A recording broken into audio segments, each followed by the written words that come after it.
The U.S. 82nd Airborne Division will land to the immediate west of the 101st for the purpose of preventing the movement of enemy reserves to the east and north. Simple, isn't it? This mission, which reads so easily, calls for an attack from England on the continent of Europe.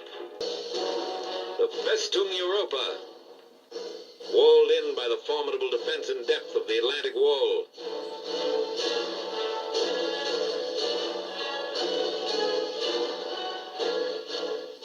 Mined, trapped, bristling with gun emplacements and fortifications.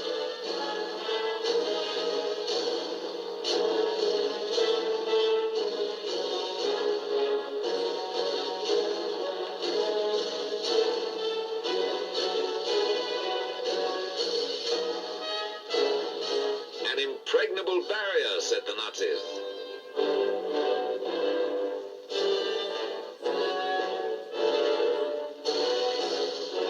The initial effort by land, sea, and air would be made in this area, spearheaded by troop carrier and airborne forces.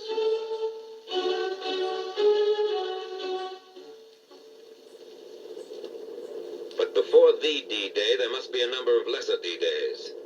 The first large-scale airborne operation was performed in conjunction with the assault on Sicily, 10 July 1943. Taking off from fields in Africa for dropping zones in Sicily, troop carrier units transported by glider and aircraft, units of the 1st British and the U.S. 82nd Airborne Divisions. Almost a year before this operation, a troop carrier group transported a parachute infantry battalion from England to start the invasion of North Africa.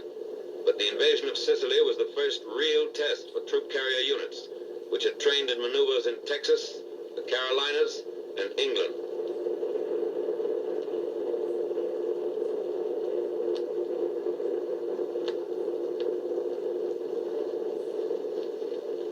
The Sicilian operation indicated there was much to be learned about the planning of an airborne operation. Troop carrier aircraft were shot down by friendly forces, and parachute drops were widely scattered. It was a tactical success, however, rich in experience for the units which would later participate in the assault on the continent.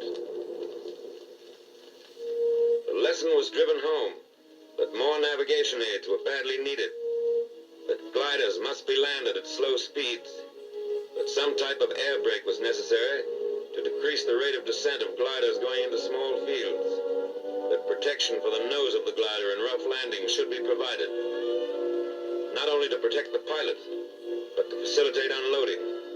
A technique had to be worked out for gliders landing on water.